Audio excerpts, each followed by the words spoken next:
On March 7th, we got some absolutely insane news. Jake Paul would be taking on Iron Mike Tyson. Yes, that's right, this Mike Tyson.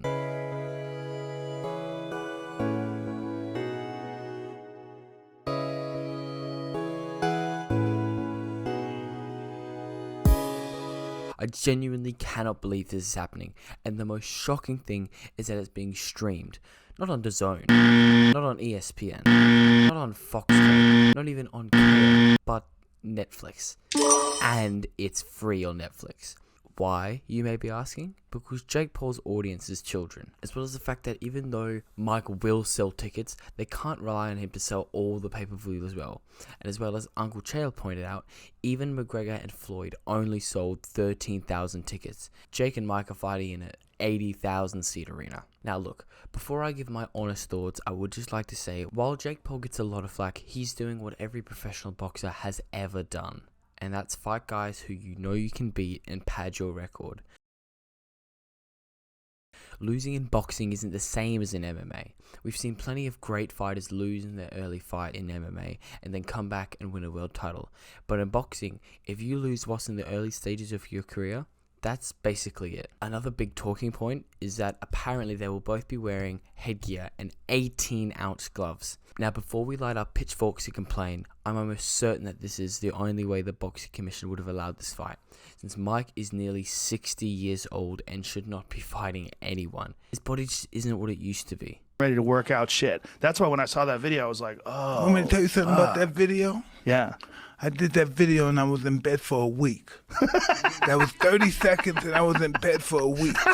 I mean, look at that. He's going to have to do a full fight camp, then fight someone 30 years younger than him.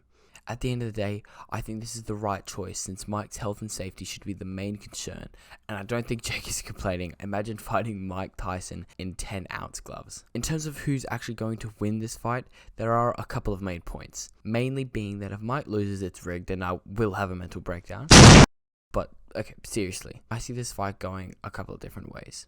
One is that Mike gets an early KO on Jake, but I think Jake will be very cautious and won't want to get countered, and with bigger gloves it'll be hard to knock out Jake. But again, let's be real, this is Mike Tyson, so I don't think the gloves will be an issue. The other way I see this fight going is that if Mike doesn't finish Jake early, he will seriously have an issue in the later rounds, since again, he is nearly 60 years old and his body cannot take the same amount of punishment that he used to be able to.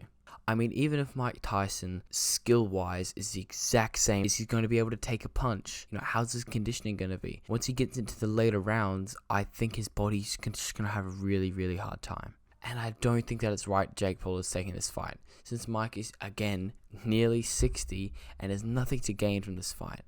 If he beats Mike, he beat a 57-year-old Mike Tyson who is 30 years older than him. And if he loses, he lost to a 57-year-old Mike Tyson who is 30 years older than him. To be honest, I'm a bit worried that Mike may not be able to take a punch since his body isn't what it used to be. I would love to be proven wrong, but at this point I think that Mike has only one way of winning, and that's an early KO. Look guys, this is a quick video. I just wanted to give my thoughts. You know, I'm normally a UFC channel, but this is a giant fight, so I thought I may as well make a video about it. If you want to see me do a full breakdown, let me know in the comments, and I'll see you guys later.